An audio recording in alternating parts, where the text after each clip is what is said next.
Bonjour à tous pour ce workshop dédié à l'innovation et à la concurrence, dans lequel j'interviens à la demande du professeur Jean Hendricks.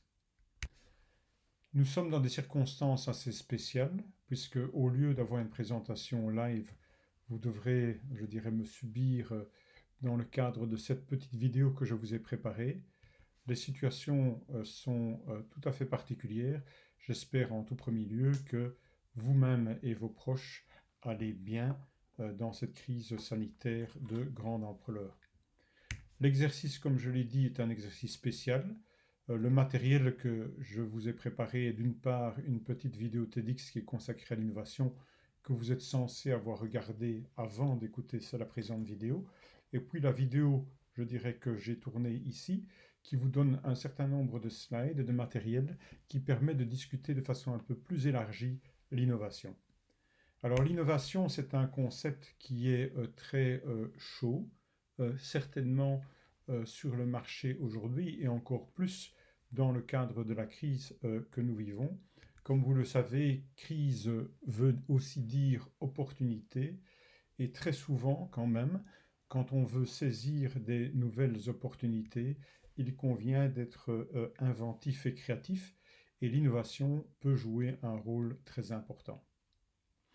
Dans les topics sur ce slide, vous voyez la liste des sujets que nous allons aborder aujourd'hui liés à l'innovation.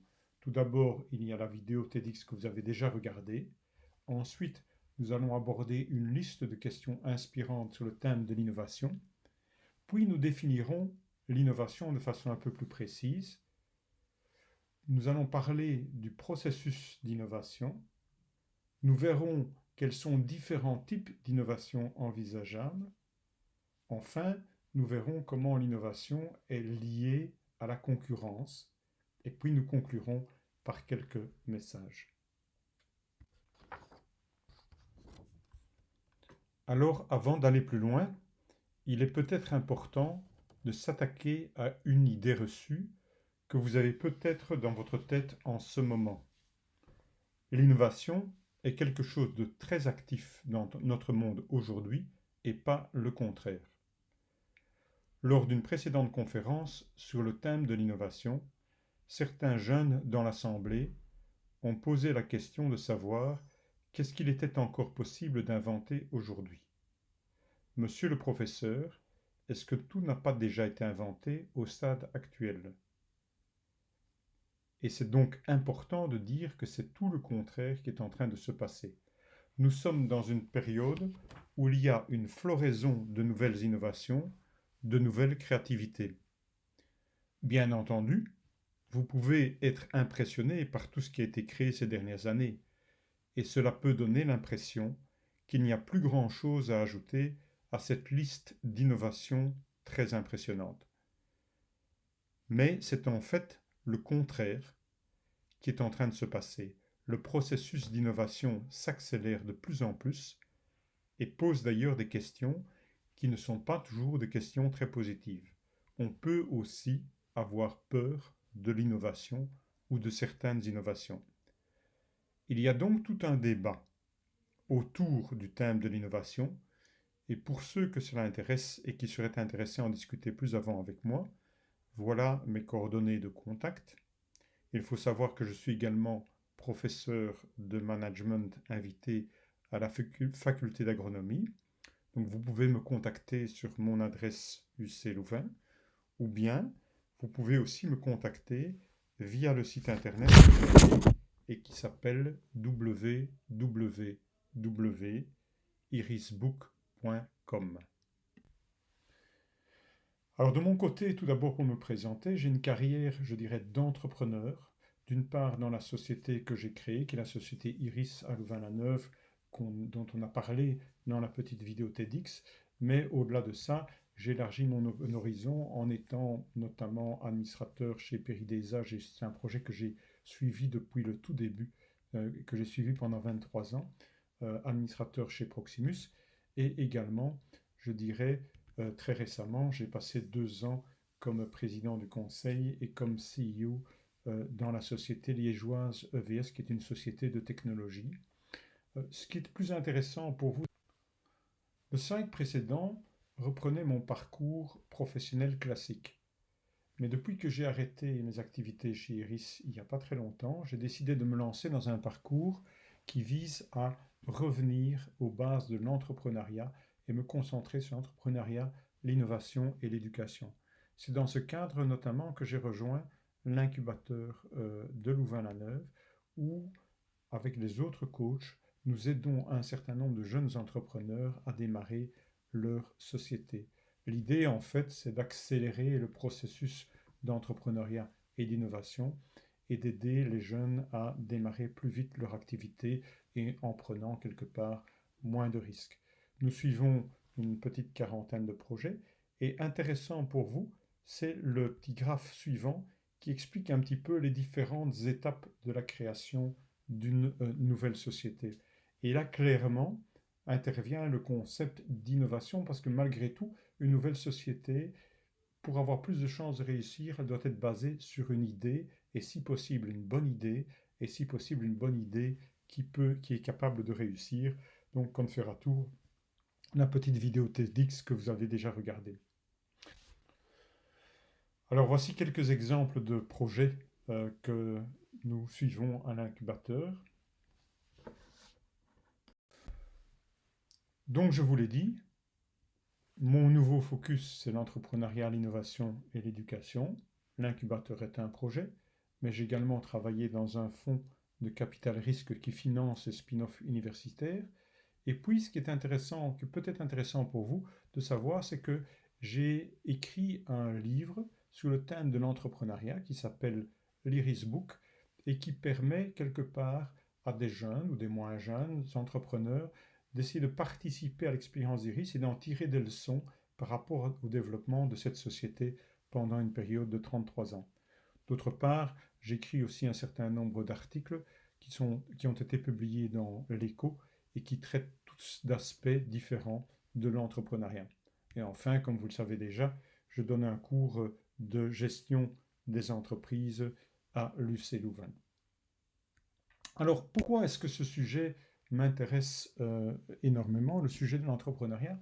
C'est parce que quelque part, on en a besoin en Belgique, nous avons besoin d'entrepreneuriat, et aussi parce que les entrepreneurs ou les entreprises qui réussissent peuvent avoir sur la durée un impact positif important sur notre économie.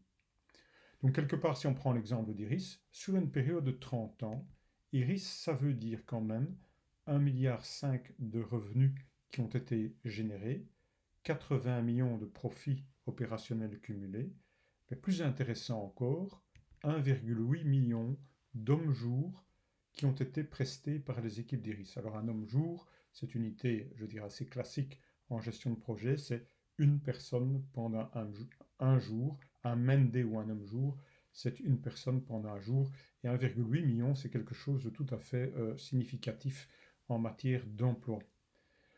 Comme je suis un ingénieur, le chiffre que j'aime beaucoup, c'est les 200 000 hommes-jours passés en recherche et développement. Évidemment, pour célébrer ces 30 ans, j'ai décidé que c'était un bon moment d'écrire un livre qui retrace un petit peu l'histoire d'Iris, mais qui essaie de la partager, je dirais, avec d'autres entrepreneurs pour que cette expérience d'Iris puisse être intéressante et inspirante pour eux. Alors cet ouvrage, je dirais que vous pourrez consulter si un jour vous en avez besoin. Il retrace une période de 33 ans, donc qui démarre en 82 et qui se termine en 2015, donc 33 ans. C'est assez intéressant parce que, en gros, hein, pour une université catholique, ça signifie quelque chose, le chiffre 33. Ce qui est intéressant dans ce projet, c'est que c'est un projet qui m'a amené à faire un petit peu le tour de la Terre dans tous les sens. Et en fait, en démarrant en Belgique et en allant dans toute une série de pays, en commençant en réalité par, je dirais, aller visiter un endroit que vous voyez, le petit drapeau là, c'est le drapeau taïwanais. Ce n'est pas encore la Chine, puisque la Chine à cette époque-là n'était pas du tout ouverte. Par contre, Taïwan était en plein essor au niveau informatique et électronique, et c'est là que j'étais pour vendre en fait de la technologie belge aux constructeurs taïwanais.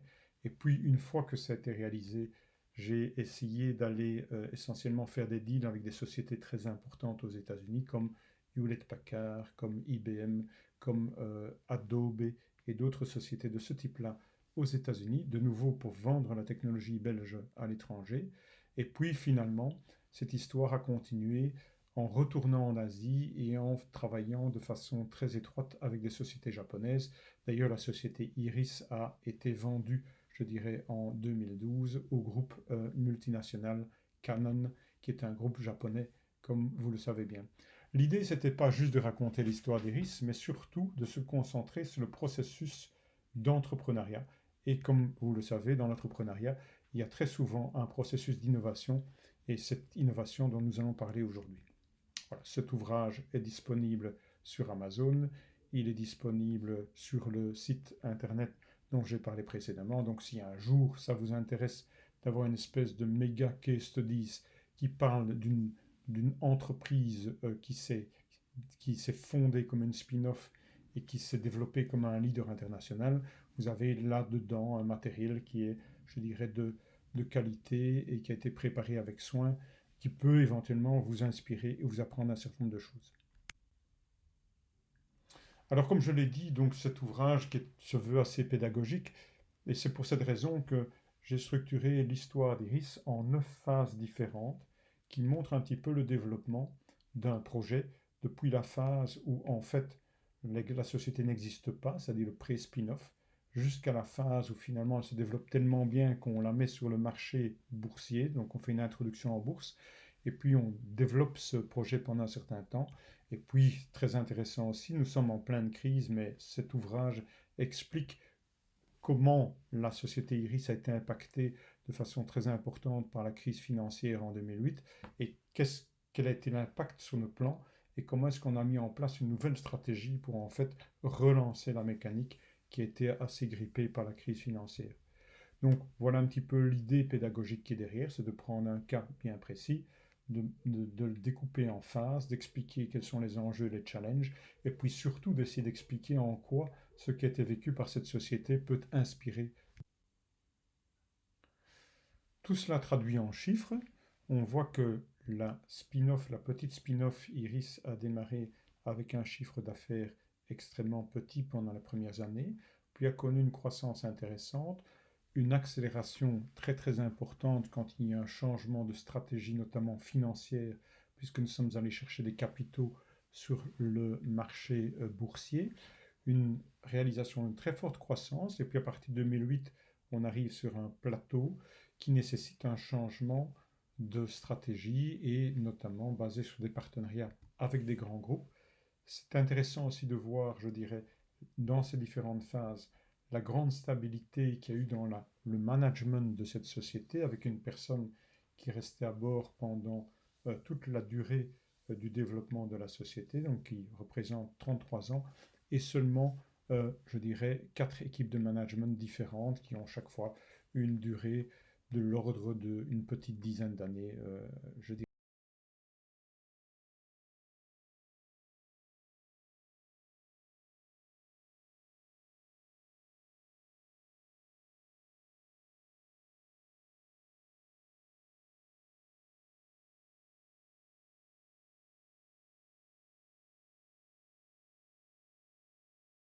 À chaque fois. Alors, l'écriture de cet ouvrage permet, je dirais, de mettre en avant ce qui représente pour moi l'essence, les grands thèmes du management et de la gestion des entreprises. Et ça apparaît dans cette table d'orientation que vous voyez là, et qui vous permet de comprendre d'une part l'importance de la durée. Donc vous avez 33 années qui sont décrites, l'importance des différents thèmes qui sont les codes couleurs qui sont, je dirais, sur la droite. En réalité, cet ouvrage se lit un petit peu comme un guide touristique, un guide de l'entrepreneuriat, avec des thèmes qui peuvent vous parler plus ou moins, je dirais, à certains stades de développement de votre projet de carrière. Et dans ces thèmes-là, certaines questions plus spécifiques qu'on souhaite aborder. Et en réalité, ce livre vous permet, comme dans un guide touristique, d'aller uniquement voir ce qui vous intéresse le plus. Donc, si vous êtes intéressé plutôt par la stratégie de management, on va vous proposer une dizaine de questions très spécifiques qu'on va étudier en donnant l'exemple d'Iris et puis en tirant les leçons apprises sur base de l'exemple d'Iris qui peuvent être, je dirais, vous inspirer dans votre propre projet. Voilà un petit peu l'idée de cet ouvrage. Maintenant, pour comprendre un petit peu le domaine dans lequel se situe la société RIS, vous l'aurez probablement déjà compris à partir de la vidéo TEDx, c'est une société qui est dans le domaine de l'intelligence artificielle et qui avait comme idée de base de permettre à un ordinateur d'automatiquement reconnaître et interpréter une image. Donc en fait, la base de la technologie d'Iris, c'est l'idée, donc en 1900, si vous portez en 1985-86, vous aviez les premiers ordinateurs individuels qui arrivaient sur le marché, donc notamment, là vous voyez sur ce slide qui date de 1988, un petit ordinateur M24 d'Olivetti, qui est connecté à une imprimante à aiguille, donc ces imprimantes qui font beaucoup de bruit, qui sont des imprimantes qu'on appelle dot matrix comme une Epson ou une Brother, etc. Et donc on montre que sur cet ordinateur, sur lequel est probablement installé un WordStar version 1.5 ou quelque chose comme ça, si on fait l'opération d'imprimer un fichier WordStar sur l'imprimante, c'est une opération qui est en fait une opération de type exact, c'est-à-dire que tous les codes nécessaires pour imprimer le document se trouvent dans le fichier WordStar, et quand on les transmet à l'imprimante fait simplement une conversion des codes qu'il y a dans le fichier WordStar sur en pixels qui sont imprimés sur le papier. C'est une opération, on pourrait dire, relativement mécanique, relativement automatique, puisqu'elle convertit des codes, je dirais, en couleurs sur le papier. Par contre, l'opération inverse qu'on voulait réaliser, c'était de scanner ces documents avec un des premiers scanners Microtech qui arrivait en Belgique à l'époque. À cette époque-là, en 88, il y a peut-être 30 unités qui ont été vendues en Belgique de ce scanner Microtech. Si vous placez le document sur le scanner va en prendre une photo, mais cette photo, je dirais, est incompréhensible par l'ordinateur, sauf évidemment si avec des algorithmes d'intelligence artificielle, vous allez permettre à l'ordinateur d'interpréter le contenu du document, d'analyser tous les pixels et de reconnaître et d'extraire l'information qui se trouve représentée par les différents pixels. Et ça, c'est ce qui nous a fait courir chez Iris, c'est en fait de rendre l'ordinateur intelligent, d'être l'œil. Tout cela se traduit par le logo de la société qui vise à illustrer ce qui nous faisait courir. C'est essentiellement d'extraire d'une image qui est composée de points noirs et de points blancs, quelque chose, une image qui ne veut rien dire, telle qu'elle, d'aller extraire le sens de cette image. Nous avons présenté ça par le côté gauche du logo dans lequel vous avez des points noirs et des points blancs, et le côté droit qui est l'information que nous avons détectée, que nous avons reconnue dans je dirais, dans cet océan de points noirs et de points blancs. En fait, ce problème de reconnaître automatiquement des documents, de reconnaître automatiquement le contenu des documents, nous a tenus actifs pendant très très longtemps. Elle va continuer à nous tenir très actifs pendant longtemps parce que c'est un problème extrêmement complexe. Et donc, pour l'ingénieur, je dirais, c'était très intéressant parce que les ingénieurs aiment bien les problèmes. Ils aiment bien les problèmes complexes qui leur permettent de travailler pendant longtemps à trouver des solutions. Pourquoi ce problème est complexe? On peut le comprendre, je dirais, en analysant certains des aspects de la technologie pour le faire comprendre de façon assez facile. Vous prenez cette image que je vous montre à l'écran, qui est une image de texte. C'est une image très légère. Quand vous faites un zoom sur cette image-là, vous verrez que certains caractères, comme le E, je dirais, sont tellement mangés, je dirais, par le blanc, qu'ils sont tellement légers que finalement, ils ont exactement la même forme qu'un C. Et d'autres caractères sont carrément coupés parce qu'il manque des pixels. Le texte est très très léger et on voit bien que ça va créer des problèmes à cause des similarités, je dirais, de caractères les uns par rapport aux autres. Mais dans le même temps, le scanner peut être amené à scanner des documents qui sont beaucoup plus sombres, beaucoup plus sombres, dans lesquels par exemple vous avez tous les caractères dans un même mot qui se touchent. Et là, on comprend très facilement que pour reconnaître ces caractères, ça va être compliqué parce qu'il va falloir quelque part couper ces mots, je dirais, qui sont, je dirais, ces mots en caractères, de grouper ces mots en taillant à la hache pour séparer les caractères, alors qu'on ne sait pas très bien où se trouve cette séparation.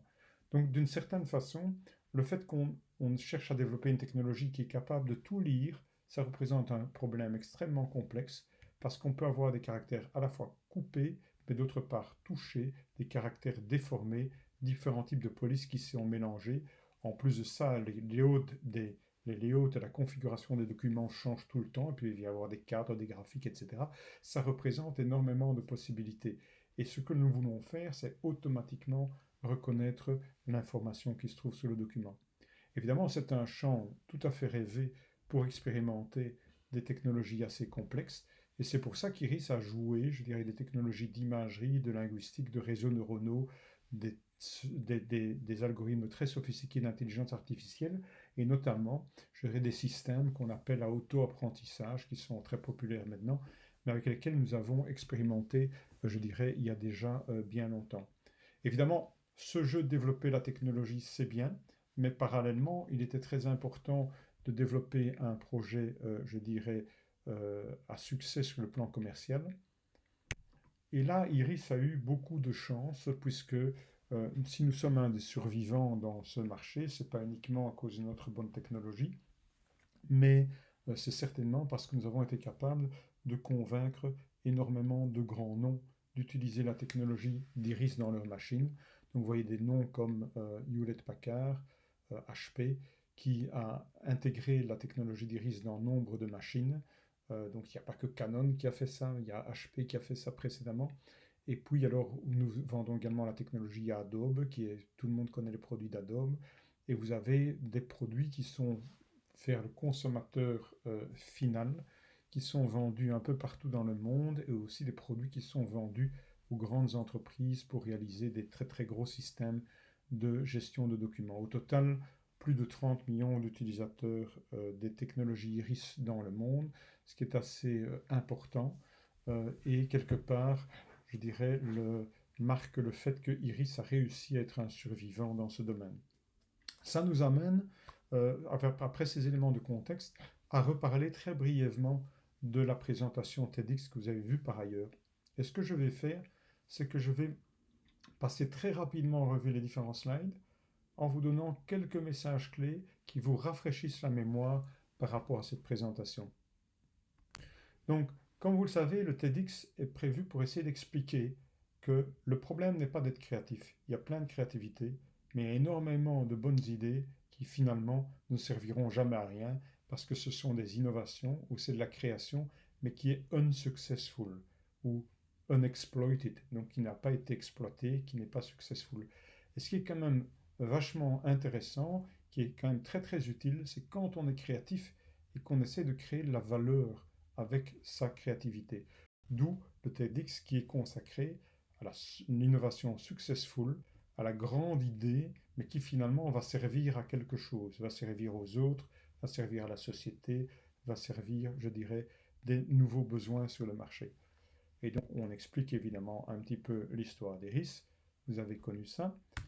On explique éventuellement la façon très analytique dont on voit les choses, je dirais, dans les universités, avec tous les différents modèles qu'on peut quelque part apprendre, qui sont certainement intéressants pour essayer de mettre en place nos propres réseaux de neurones et comprendre un petit peu un certain nombre de concepts, d'élever, je dirais, le débat et d'élever notre réflexion, mais qui sont tout à fait insuffisants pour, je dirais, créer une société et réussir avec sa société.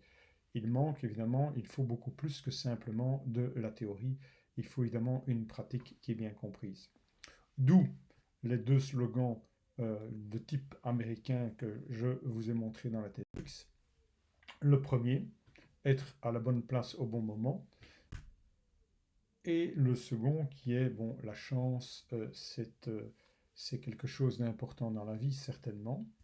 Maintenant, de nouveau, le modèle qui a été présenté dans le TEDx, vous l'aurez compris, c'est un modèle qui est essentiellement centré sur l'entrepreneur et sur ce que l'entrepreneur va faire lui-même pour faire réussir son projet. C'est un petit peu comme si vous vouliez apprendre un sportif, je dirais, si vous voulez apprendre à un sportif à avoir du succès, Vous n'allez pas juste lui apprendre de la théorie, vous allez lui expliquer que le mental est important, que l'entraînement c'est important, que l'intensité de ce qu'on met dans son projet c'est très très important. Et c'est un petit peu ce que j'essaie de faire avec ce TEDx, c'est de dire, vous savez, tout ça c'est finalement très entrepreneur-centrique, ça dépend fondamentalement de ce que vous voulez faire dans la vie. On explique après le dilemme, que les ressources sont limitées, avec ce petit slide de trop d'idées, trop peu de personnes, trop peu d'argent, la frustration et la nécessité évidemment de sélectionner ses batailles. L'exemple qui a été pris comme innovation, c'est une technologie qui ressemble au MP3 de la compression de documents, en expliquant d'abord quels sont les problèmes des technologies de compression classiques, avec l'effet Frankenstein et les artefacts JPEG, et puis en expliquant, je dirais, quelque part, quelle a été la théorie de la solution que nous avons mis en place. C'est une solution qui vise à représenter un document sous forme de plusieurs plans. Mais le plus intéressant, évidemment, vient après. Tout ce qui a été raconté avant n'est pas très important. Ce qui est très important de comprendre, c'est que c'est le timing de l'innovation et pourquoi à un certain moment donné, une innovation peut basculer vers la poubelle d'un côté ou bien vers un succès de l'autre.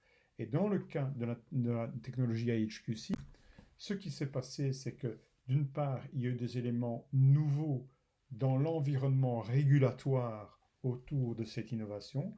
Pourquoi? Parce que le CCITT a introduit des nouvelles recommandations qui ont été suivies immédiatement par Adobe et par Microsoft, qui ont fait ce qu'il fallait pour rendre leurs produits compatibles. Et dès lors, ça n'a pas laissé d'autre option à Iris de rentrer dans la bataille et de planifier un plan tout à fait spécial pour quelque part développer ce genre de technologie. Pourquoi le plan était tout à fait spécial? Parce que nous étions bien derrière les autres sociétés qui avaient déjà travaillé dans ce domaine. Et c'est pour ça que nous avons planifié notre effort pour mettre un gros coup pendant un temps très limité et planifier notre effort pour arriver à des résultats qui sont très très impressionnants. Donc il y a eu une démarche extrêmement marketing de la société qui visait à essayer d'obtenir des résultats qui sont époustouflants et qui allaient plus loin que les produits concurrents pour impressionner, je dirais, les clients potentiels et pouvoir signer relativement rapidement certains clients, y compris des clients qui avaient eux-mêmes développé le même genre de technologie, ce qui était le cas de Hewlett-Packard. Donc Hewlett-Packard a développé le même type de technologie, mais nettement moins bonne. Ça nous a permis de quelque part conquérir un concurrent et de là partir vers, je dirais, des parts de marché importantes pour ce type de technologie. D'où l'importance du commit, c'est-à-dire de simplement s'engager à fond et d'essayer de faire la meilleure technologie. Donc en résumé, ce qu'on a expliqué dans cette vidéo, c'est l'importance de ce que nous faisons nous-mêmes, la sélection de ces batailles, la planification et puis le commitment par rapport à tout ça. Donc vous voyez bien le concept qui a été vendu dans ce TEDx, c'est essentiellement que l'innovation c'est bien, mais la réussir c'est le plus important parce que sinon je dirais, de l'innovation, il y en a dans tous les sens, mais il y a aussi énormément d'idées qui sont très intéressantes, mais qui sont mal portées, mal supportées, mal planifiées, et qui ne vont pas réellement réussir. Voilà pour le petit résumé du TEDx. Donc vous comprenez le domaine dans lequel se trouvait Iris, je dirais l'innovation HQC qui quelque part est une innovation qui a permis à Iris d'aller plus loin que son domaine initial. Et nous retournons maintenant avec quelques considérations sur l'innovation dans un sens plus large. Alors j'aime bien le petit slide qui suit et qui est un petit cartoon. Hein, donc si vous savez le lire, vous verrez, ok, vous avez un cours d'innovation. Hein, à la fin du cours d'innovation, on demande s'il y a des questions. Et puis forcément, la question c'est est-ce qu'on peut innover sans risque? Et oui, et puis la réponse est oui, il y a des processus qui permettent de vous aider là-dedans. Donc quelque part, ce petit cartoon parle de certains concepts très très importants comme le risque, l'autonomie et l'organisation. Et nous allons quelque part, je dirais brièvement discuter ces différents points maintenant. Donc L'idée, c'est de partager ensemble, je dirais, quelques questions inspirantes sur l'innovation.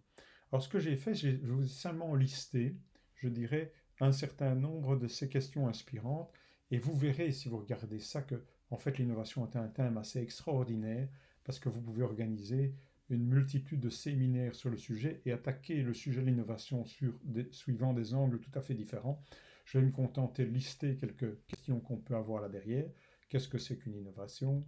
Je dirais, est-ce que l'innovation est faite plutôt par une personne unique ou par un groupe de personnes? Est-ce que c'est bon d'innover? C'est quoi le sens de l'innovation? Est-ce qu'on doit plutôt préserver notre histoire, notre tradition, nos technologies anciennes, nos savoir-faire, ou bien est-ce qu'on doit plutôt innover? Bien entendu, il y a un grand débat là derrière. Est-ce que, quelque part, est-ce que l'importance du team là derrière, est-ce qu'une société de petite taille peut concurrencer une société de grande taille au niveau de l'innovation? Est-ce qu'il vous mettre petit, grand? C'est quoi le profil typique, je dirais, de l'innovateur? On continue avec des questions. Est-ce qu'il y a un processus pour l'innovation? Est-ce qu'on peut enseigner l'innovation? Est-ce que c'est collectif et individuel? Est-ce qu'on a besoin de leadership? Est-ce qu'il y a, est-ce que c'est plutôt du commitment, je dirais, à un plan, ou bien est-ce que c'est plutôt une idée créative, un petit peu le sujet du TEDx? Est-ce qu'on doit absolument créer un nouveau produit pour être un innovateur? Quelle est l'importance de la réglementation? Est-ce qu'on peut innover dans tous les domaines, dans la musique, dans les ressources humaines, dans l'administration, dans les relations, etc. Et on continue comme ça. Est-ce qu'on a besoin d'être un rêveur? Est-ce que c'est important de rêver? Donc je continue avec ces questions que vous pouvez prendre bien à l'aise et voir celles qui vous parlent. Tout ça pour dire que sans surprise, vous allez aussi trouver plein d'ouvrages qui traitent de l'innovation, plein de théories qui sont enseignées. Donc c'est un sujet, je dirais, très très large, mais qui est également très très important et très, comme je le disais, très au cœur de notre société moderne. Donc, liste de questions, on les a survolées très rapidement. Mais non, peut-être quand même, il est bon à ce stade-ci d'essayer de cadrer un petit peu ce qu'on entend par innovation. Comment est-ce qu'on peut définir l'innovation? Alors, si on regarde l'innovation, je dirais ce que ça veut dire, en réalité, l'innovation, par innovation, nous voulons dire beaucoup de choses. C'est-à-dire soit des nouvelles idées, soit des pensées créatrices, soit une imagination qui peut prendre, je dirais, une certaine forme d'un objet, mais aussi d'une méthode. Donc vous voyez déjà, c'est une phrase qui est assez large et qui définit bien je dirais, le scope très large de l'innovation. Donc une autre façon de voir l'innovation, c'est de dire, OK, c'est une application, c'est une meilleure solution qui va rencontrer des attentes nouvelles et ou des besoins latents qui sont dans le marché. Alors l'innovation, donc dans ce sens-là, je dirais, peut prendre la forme quelque part de la livraison de produits qui sont plus efficaces, de processus, de services, de technologies ou même de modèles de business qui sont rendus disponibles au marché, au gouvernement ou la société. Et ce qui est intéressant de voir, c'est que nous vivons dans un monde qui aujourd'hui est très innovant. Et je dirais, je le disais en préambule, il est important de comprendre que quelque part, il y a beaucoup de possibilités d'innover aujourd'hui et beaucoup plus que dans le passé. Et il faut savoir aussi que historiquement, dans le passé, l'innovation a été vue dans certains cas comme quelque chose de très négatif, voire péjoratif. Donc, quelque part, l'innovateur était un petit peu un rebelle, un hérétique ou un révolté, et il ne faisait pas très très bon d'être considéré comme un innovateur, je dirais, à certaines périodes, comme par exemple le 15e et le 16e siècle. Alors, ma petite définition de l'innovation, qui de nouveau est un petit peu plus centrée sur la personne, je dirais que l'innovation, c'est un rêve avec un objectif qui est transformé dans une action, je dirais, efficace, une action concrète. Et j'aime bien, de ce point de vue-là, je dirais, me référer parfois à certains innovateurs qui ont laissé leur marque également dans certaines maximes qui sont un peu inspirantes. Donc je vous livre une de ces personnes-là qui, je dirais, a toute une collection de maximes qui ont été laissées par Thomas Edison, hein, qui, comme vous le savez, a un nombre d'inventions tout à fait incroyables à son actif, comme le télégraphe, les lampes à incandescence, le phonographe, et a également été à la base de la création d'un des monstres américains qui est General Electric. Et donc je vous livre quelques maximes que j'aime beaucoup. C'est le génie, c'est 1% d'inspiration et 99% de transpiration. Et ça, pour l'avoir expérimenté moi-même, je pense que c'est important de le dire. Et c'est clairement, quelque part, le sujet du TEDx que vous avez regardé précédemment sur l'innovation de Iris. C'est de la transpiration, mais bien planifiée, je dirais. De l'autre côté, je dirais une autre maxime qui montre bien le fun et peut-être l'enthousiasme qu'on peut ressentir soi-même quand on est dans une activité créatrice, un petit peu dans tous les domaines.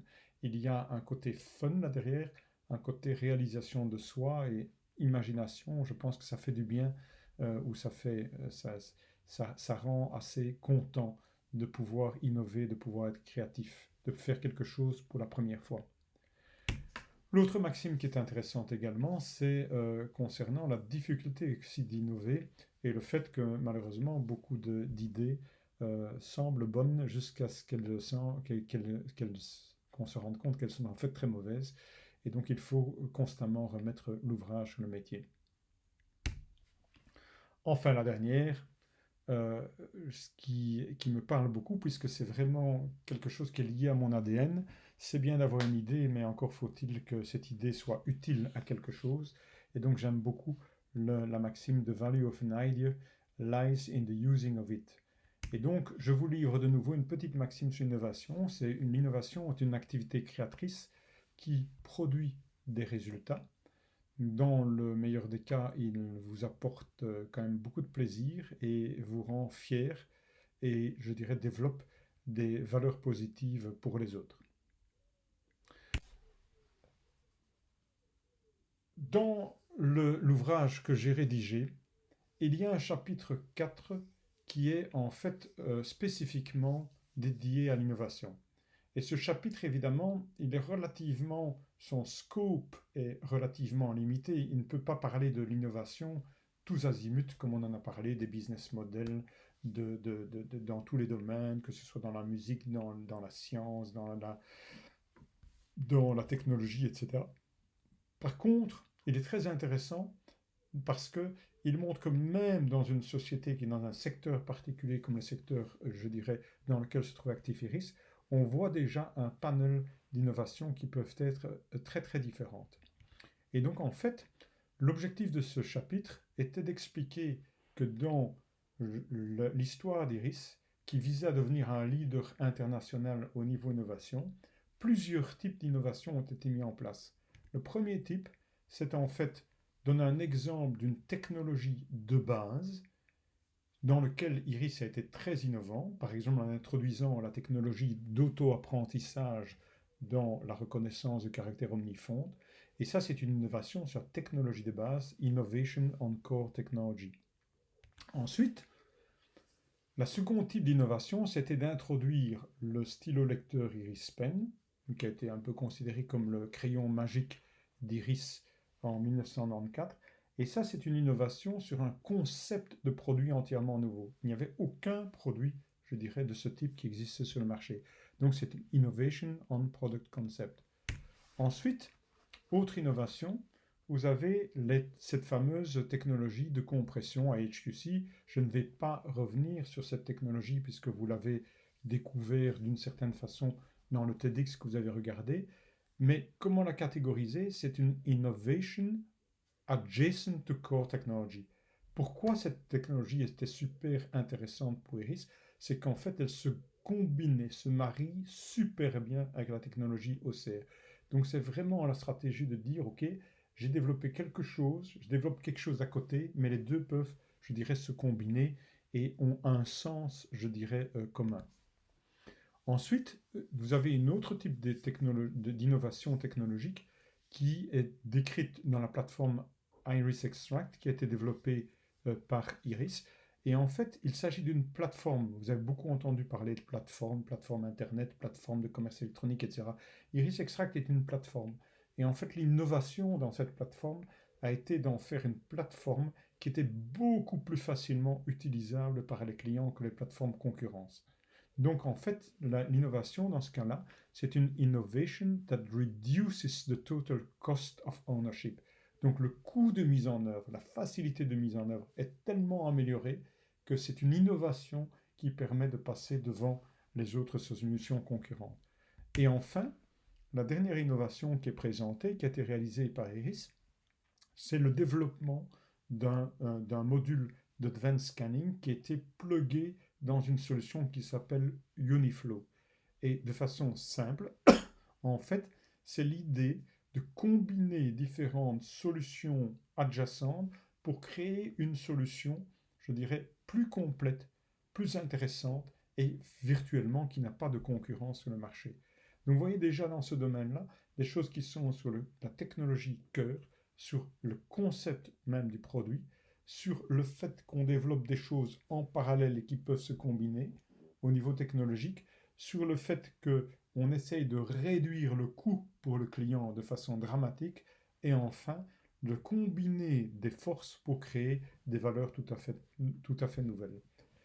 Donc évidemment, ceci c'est une petite ouverture vers les différents types d'innovation, mais bien entendu, ce sujet mériterait d'autres développements.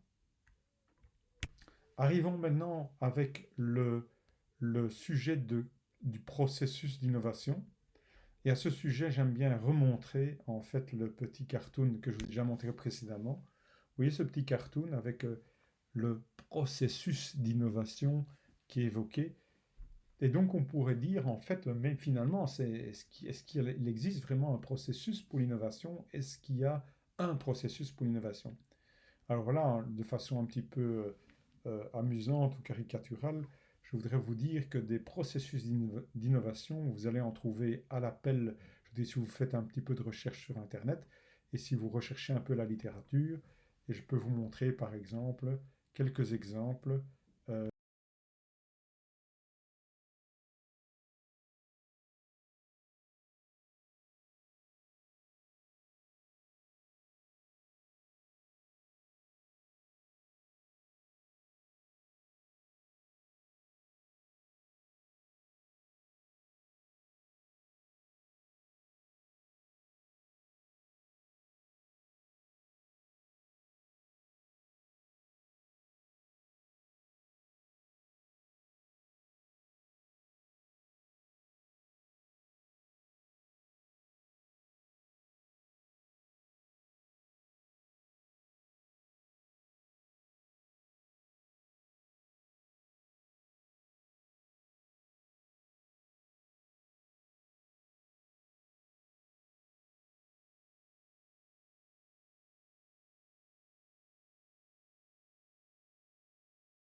de ces processus. Et donc, avec un peu d'humour, je dirais, vous avez le processus horizontal, vous avez le processus sinusoïdal, vous avez le processus coloré, vous avez le processus basé sur la réflexion et les boucles de rétroaction, vous avez le processus funnel, le processus plus égale l'objectif, que j'ai trouvé également sur Internet, puis évidemment le processus innovation en 360 degrés. Et alors mon préféré, je dirais mon préféré, c'est le modèle fleur, je dirais feu d'artifice. Donc vous voyez bien, des modèles d'innovation, vous en trouvez tout plein, et vous pouvez vous perdre un petit peu dans des tas de théories sur qu'est-ce que c'est l'innovation. Donc, voilà, ce que je voudrais vous expliquer, peut-être, c'est de façon beaucoup plus simple, hein, quelque part, deux, trois concepts que vous allez certainement être amenés à manipuler dans votre carrière, qui sont des concepts de base sur l'innovation et qui sont peut-être, eux, manipulés par de nombreuses sociétés dans le concret. Donc, voici quelques concepts concernant les types d'innovation. J'aurais tendance à dire que vous devez comprendre qu'il y a essentiellement deux types d'innovation. D'une part, l'innovation que j'appellerais de type breakthrough, donc une innovation qui quelque part est disruptive en bon français. Et là, vous en avez eu tout au long de l'histoire, l'invention du feu, de la roue, du compas, de la lampe à incandescence, de Thomas Edison, de la voiture, de l'avion, la mécanique quantique, la relativité, etc. Évidemment, des produits comme l'iPhone ou l'Iris Pen ou la technologie solaire. Donc, l'innovation breakthrough, vous savez, je dirais, comprendre ce que c'est. Vous l'avez également des innovations au niveau des modèles de business comme Uber, Amazon, les plateformes, au niveau de la restauration, avec les carousels à sushi et ce genre de choses-là, le saxophone, la musique. Et puis vous avez un autre type d'innovation qui est l'innovation continue. Et l'innovation continue, je dirais, vous l'avez par exemple quand vous êtes à la version 8 d'un produit comme Iris Power Scan, quand vous êtes à la version 10 de Windows, quand vous êtes à la version 8 de l'iPhone, on parle bien plutôt d'une innovation continue. Alors en fait, en réalité, vous pouvez être un petit peu plus exhaustif que cela et considérer le graphe qui se trouve sur le slide, je dirais sur la droite du slide, dans lequel vous avez d'une part, vous pouvez catégoriser, je dirais sur deux axes, le fait que soit vous essayez de vous adresser à un marché existant, donc horizontalement, soit à un nouveau marché, soit avec une technologie existante en verticale ou une nouvelle technologie. Et là, vous voyez bien que vous avez en fait quatre cadrans que vous pouvez, je dirais, concevoir. Ce que je vous ai décrit, pour faire simple, j'ai pris simplement, d'une part, l'amélioration continue, qui est une technologie existante pour un marché existant, et le fait qu'on consolide une position en améliorant constamment le produit et en lui rajoutant des caractéristiques, ou bien l'innovation breakthrough qui s'adresse à un tout nouveau marché avec une toute nouvelle technologie. Donc la simplification que je vous propose, c'est de considérer la diagonale, sachant évidemment que les frontières peuvent être un petit peu floues entre les différents cadrans. Alors, si je veux vous expliquer quelque chose concernant l'innovation continue, je vous parlerai alors d'un processus qu'on appelle le processus Voice of the Customer. Et ça, c'est un processus que vous allez retrouver à l'œuvre chez beaucoup de sociétés dans des variantes un peu différentes. Donc l'idée, si vous prenez le petit barre de processus que je vous ai présenté là-dedans, c'est que le client est très important, que lui connaît ses besoins et qu'il a éventuellement des frustrations par rapport à votre produit ou des idées par rapport à votre produit. Et dans ce cas-là, vous avez une étape numéro 1 qui est de parler à votre client, d'essayer de lister en deux une liste de nouvelles caractéristiques, puis de vous poser la question, est-ce que ces caractéristiques sont intelligentes ou pas de mon point de vue, c'est-à-dire est-ce que j'ai un marché suffisant pour pouvoir justifier le développement de ces caractéristiques. Puis, si c'est le cas, je vais bâtir un plan, c'est-à-dire avec des spécifications détaillées en étape 4, et je vais définir en étape 5 quels sont les nouveaux modules et à quel prix ils seront vendus, quelle est ma stratégie de mise en place de tout ça sur le marché. En étape 6, je vais bâtir un business case, une approche de marché, et en étape 7, je vais lancer un nouveau produit, une nouvelle version. Donc vous voyez bien, c'est quelque chose qui a énormément de sens, avec des étapes tout à fait classiques. Là derrière, vous avez évidemment des variantes et des noms différents, ce genre de choses, mais c'est quelque chose qui concrètement doit être pratiqué d'une façon ou d'une autre par la majeure partie des sociétés qui, je dirais, sont performantes sur le marché. Donc, quelque part, le processus Voice of the Customer est prévu pour essayer de capturer du marché existant toutes les données qui permettent de comprendre les besoins additionnels du client et comment étendre son marché. Donc on démarre de quelque chose qui est assez solide en fait. Et quelque part comme c'est assez solide, c'est assez documenté, c'est assez analysé, on pourrait dire cette approche d'innovation contient un niveau de risque relativement limité et tient compte évidemment du feedback du client. Et c'est relativement limité parce que d'une certaine façon, il y a un plan qui est fait qui vise à essayer à l'avance de voir quel va être le retour sur investissement des développements que l'on va faire. Et de l'autre côté, vous avez l'innovation breakthrough qui, elle, est beaucoup plus difficile quelque part à modéliser ou à caractériser. Pourquoi? Parce que quelque part, on veut changer les règles du jeu et on veut s'intéresser à des nouveaux marchés. Ce qui veut dire qu'il est dans certains cas très difficile d'estimer le potentiel d'un nouveau marché. Il est très difficile d'avoir un feedback de clients qui n'existent même pas encore. Et dans ce contexte-là, il faut savoir que on va vous enseigner pendant vos études que les études de marché, c'est très important, qu'il faut faire des tas d'analyses, je dirais, préalables, etc., dans tous les sens. Donc un peu à la mode universitaire, on se casse beaucoup la tête. Mais il faut savoir que dans l'innovation breakthrough, assez souvent, la valeur des études de marché est relativement limitée. Pourquoi? Parce que les analystes de marché vont se tromper énormément et notamment parce qu'ils ne comprennent pas le produit qu'on a envie de développer, ils ne comprennent pas le marché vers lequel on veut aller, et ils ont une idée éventuellement préconçue, ils ont des tas d'idées préconçues sur ce que peut être le futur. Et comme vous le savez très bien, les analystes, les futurologues se trompent excessivement souvent dans leurs prévisions. Donc dans ce cas-là, qu'est-ce que peut-on dire? C'est qu'il n'y a pas de modèle unique sur comment est-ce qu'on fait l'innovation breakthrough. Est-ce que on travaille en chambre pendant longtemps avec beaucoup d'investissement pour sortir quelque chose? Est-ce qu'on compte sur la chance? Est-ce que tout d'un coup, bouffe, je dirais effectivement par hasard, je dirais, on a une surprise doit être une surprise scientifique et on doit comprendre à ce moment-là qu'on doit l'exploiter? Ou bien est-ce qu'au contraire, on est capable de construire une usine qui va faire des innovations breakthrough? Donc les débats sont évidemment sans fin là derrière. Je peux vous donner éventuellement une ligne, je dirais, typique de comment est-ce que j'ai pu vivre l'innovation breakthrough. Par exemple, on travaille, toute porte fermée dans un laboratoire, sur une idée qui a germé dans la tête d'un tout petit nombre de personnes, par exemple une seule personne qui a dit j'aimerais bien développer ça, qui met au travail une équipe pendant 3 ans. Tout est confidentiel, personne ne le sait. Et puis, étape numéro 2, on dépose des brevets. Et puis 3, on lance et on sort sur le marché avec un tout nouveau produit et on surprend le marché.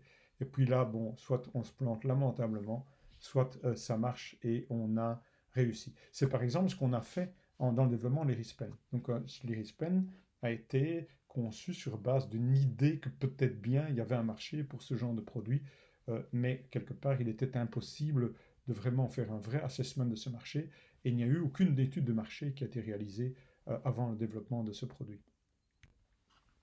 Alors le point suivant qui est intéressant, c'est que vous l'avez compris, par exemple dans l'innovation breakthrough, pourquoi est-ce que par exemple on va travailler avec toute porte fermée? C'est notamment pour ne pas donner d'idées à un concurrent.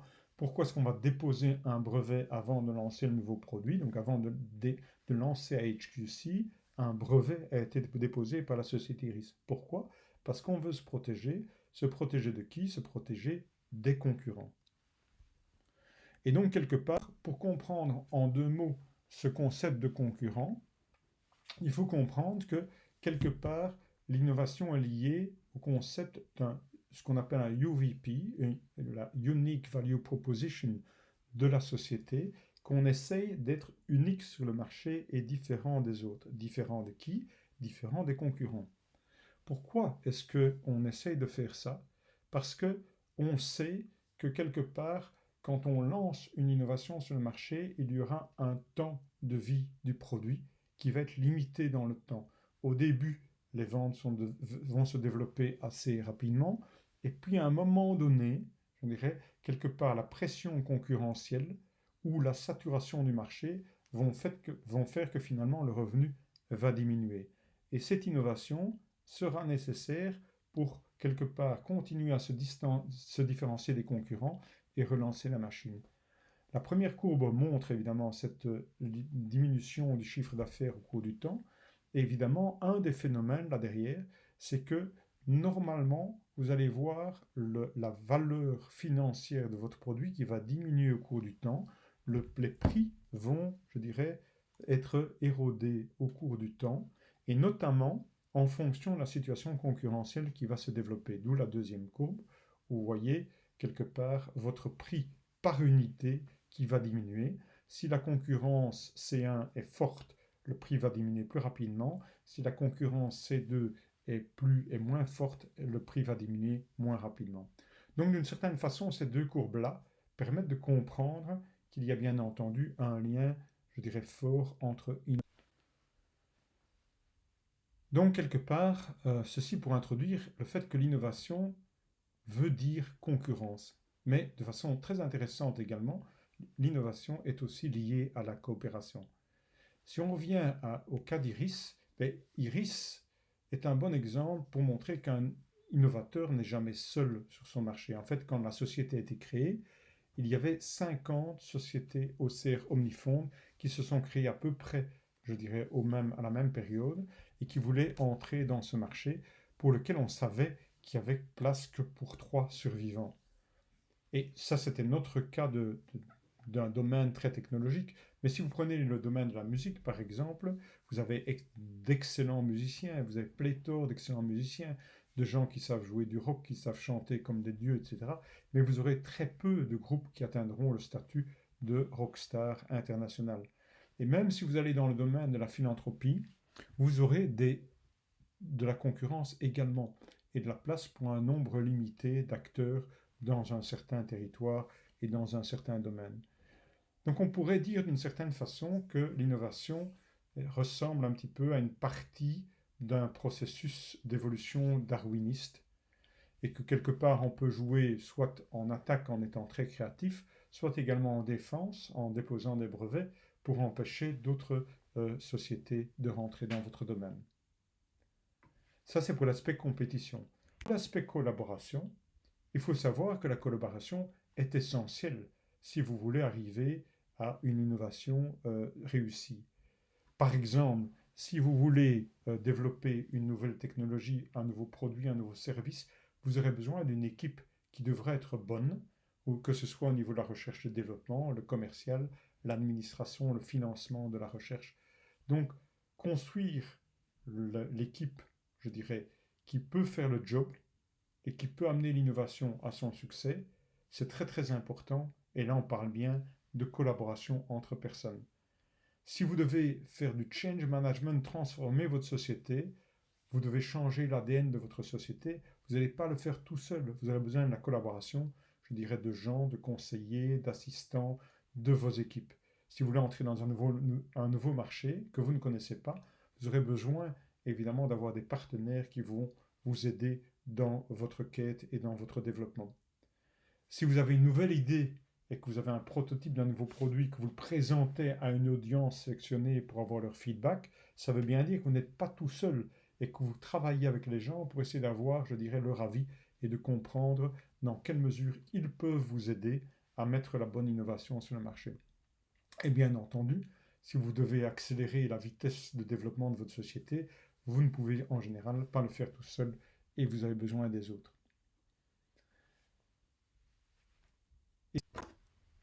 Voilà, il est maintenant le temps de conclure cette présentation sur le thème de l'innovation. J'espère que vous en aurez retiré pas mal d'idées inspirantes et que vous allez pouvoir débattre avec vous-même ou avec d'autres certaines des questions qui ont été listées dans cette présentation, voici quelques messages clés que je voudrais vous laisser. Message clé numéro 1, il y a de nombreuses façons différentes d'innover. Message clé numéro 2, l'innovation est en fait essentielle pour la survie et le développement de beaucoup de sociétés. On peut croire à tort qu'on va continuer à opérer sur le marché pendant de nombreuses années sur base du même business model et puis se faire dépasser par les concurrents sans s'en rendre compte. Message clé numéro 3, pour une innovation successful, l'implémentation est absolument clé. L'implémentation étant le timing, la vitesse, l'effort, c'est le sujet du TEDx qui vous a été présenté.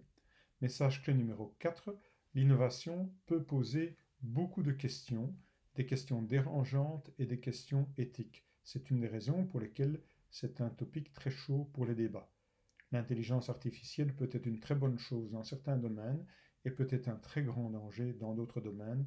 Vous trouverez beaucoup de littérature sur ce sujet-là par vous-même. Message clé numéro 5, il y a différents modèles et théories de l'innovation. Il y en a tellement que ce qui est important, c'est surtout que vous sélectionniez le modèle qui vous convient le mieux, que vous pouvez comprendre, qui vous parle et que vous pouvez implémenter dans votre société. Message clé numéro 6, il y a essentiellement deux grands types d'innovation, si on veut simplifier, l'innovation breakthrough et l'innovation continue. Si vous pouvez retenir ces deux concepts et qu'est-ce qu'ils cachent, je dirais, à la fin de cette conférence, c'est certainement quelque chose qui vous servira dans votre carrière. Message clé numéro 7, l'innovation veut souvent dire concurrence, mais aussi très souvent coopération.